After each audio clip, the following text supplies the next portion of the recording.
Assalamualaikum warahmatullahi wabarakatuh.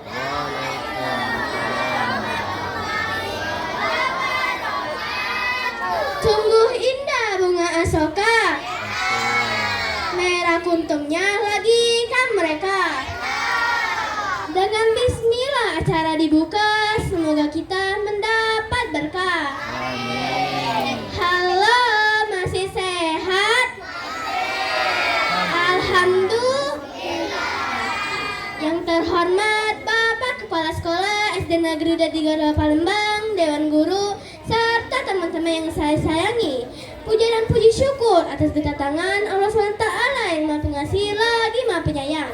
Hari ini saya akan bercerita Nabi Sulaiman alaihissalam. Alkisah, Nabi Sulaiman alaihissalam adalah putra Nabi Daud alaihissalam.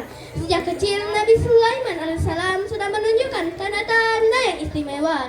Dia lebih cerdas dari siapapun dan rajin beribadah. Dan walaupun ayahnya seorang raja yang hebat, namun ia tidak pernah sombong sama sekali.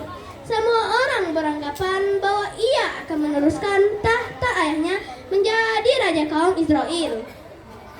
Pada suatu hari, Nabi Daud alaihissalam mengajak Nabi Sulaiman alaihissalam ke persidangan. Saat itu ada dua orang yang mengeluh. Nabi Daud pun bertanya ke pemilik domba, apakah benar dombanya telah merusak perkebunan itu?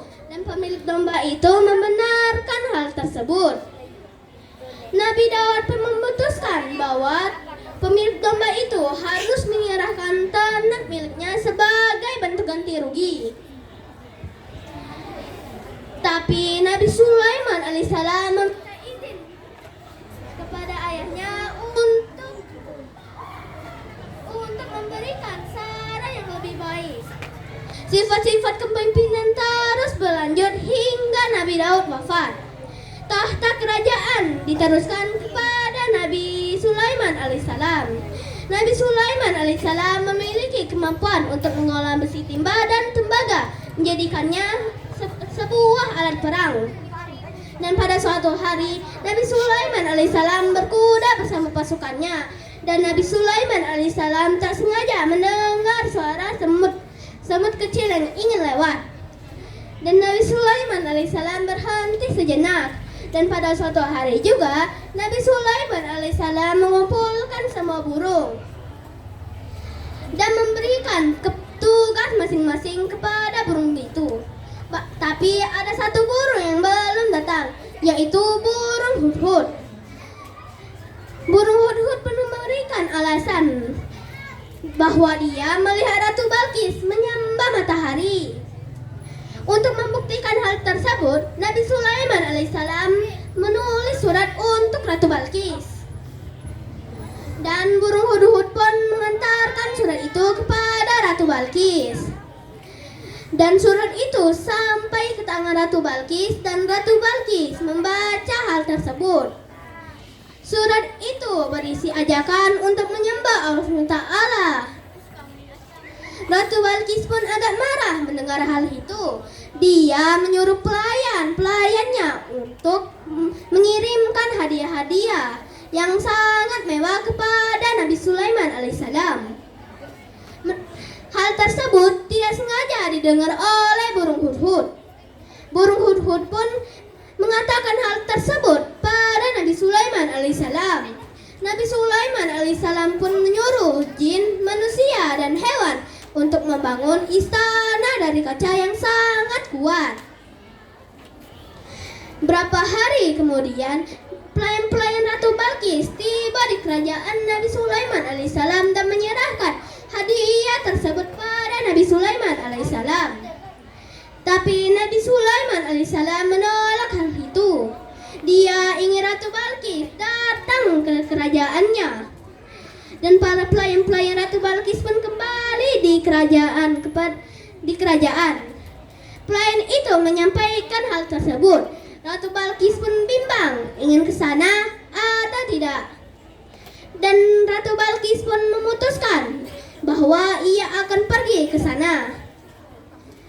Dan sebelum Ratu Balkis tiba, Nabi Sulaiman pun bertanya kepada burung hudhud, Apa yang disenangi Ratu Balkis? Burung Hudhud pun menjawab, tahtanya Nabi Sulaiman. Nabi Sulaiman pun bertanya lagi, siapa yang bisa memindahkan tahta Ratu Balkis ke kerajaannya? Dan pada itu jin pun menunjuk. Jin itu hanya perlu menjentikan tangannya. Seketika, wah, tahta Ratu Balkis telah tiba di kerajaan Nabi Sulaiman alaihissalam.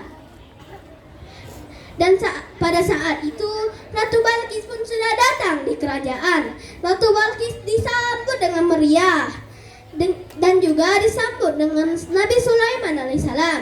Nabi Sulaiman pun bertanya kepada Ratu Balkis, apakah tahta yang ada di sebelahnya mirip dengan tahta miliknya? Ratu Balkis pun tidak bisa bilang apa-apa karena tahta itu mirip sekali dengan miliknya. Ratu Balkis pun sujud pada Nabi Sulaiman alaihissalam dan berjanji akan menyembah Allah SWT. Saya tutup cerita saya ini. Saya akhiri. Wassalamualaikum warahmatullahi wabarakatuh. Alhamdulillah, terima kasih.